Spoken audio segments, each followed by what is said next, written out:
coming across the border. The president talks about terrorists potentially coming across the border. And here is Secretary of Homeland Security Nielsen. Take a look. CBP has stopped over 3,000 what we call special interest aliens trying to come into the country on the southern border.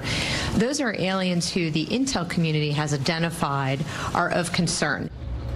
But special interest aliens are just people who come from countries that have ever produced a terrorist. They're not terrorists themselves, and the State Department says that there is, quote, their words, no credible evidence of any terrorists coming across the border from Mexico. We know that roughly nearly 4,000 known or suspected terrorists come into our country illegally, and we know that our most vulnerable point of entry is at our southern border. I know this statistic. I didn't know if you were going to use it, but I studied up on this. Do you know where those 4,000 people come, or where they're captured?